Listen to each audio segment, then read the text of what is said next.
প্রিয় দর্শক দেখতে পাচ্ছেন মাহেদ মাছ ধরতে এসেছে। আসলে মাহেদের মাছ ধরা একটা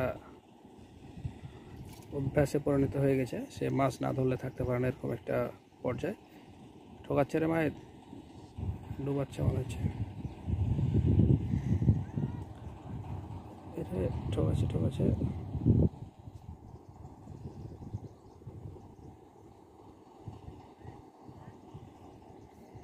তুলে ফেল। প্রিয় দর্শক, মাহেদ কিন্তু একটা সুন্দর একটা পরিস্থিতিতে সে কিন্তু মাছ মারছে। দেখতে পাচ্ছেন সুন্দর একটা মনোরম পরিবেশ, কেউ কিন্তু তাকে ডিস্টার্ব করার মতো কেউ নেই। দেখতে পাচ্ছেন চারদিক জনমানবহীন একটা জায়গা, সুন্দর একটা পরিবেশে সে কিন্তু মাছ ধরছে।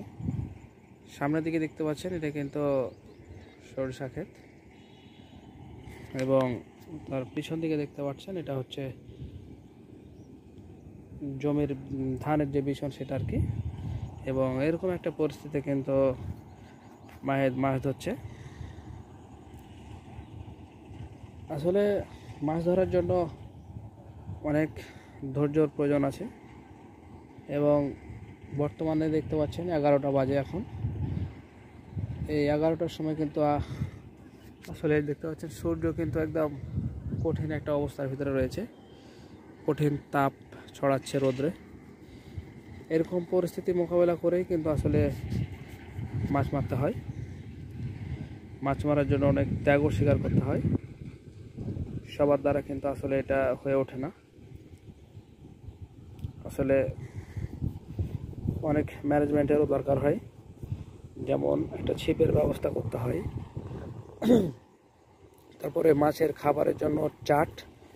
এই দেখতে পাচ্ছেন মাহেদ কিন্তু চাট বানিয়ে এসছে।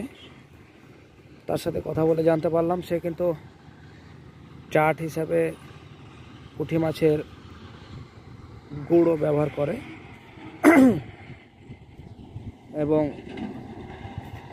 সে কিন্তু বড়শিতে সেটা লাগিয়ে দেয়, এবং চারগুলো আটকে রাখার জন্য সে বড়শিতে কিন্তু একটু সুতা জুড়ে নেয়, এবং বড়শির মাথার দিক একটু ফাঁকা রাখে যাতে মাছ আটকে। এরকম একটা কন্ডিশন। তো প্রিয় দর্শক দেখতে পাচ্ছেন মাহেদ কিন্তু মাছ ধরছে। এর গোটে ডুব বেলেছিল রে, খুব কষ্ট লাগে রে যখন তোর মনে কর যে ডোবা মাছ ওঠে না।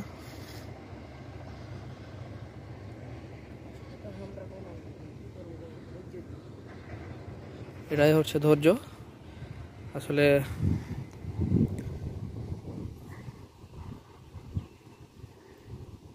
কিন্তু কিছু করার থাকে না। আসলে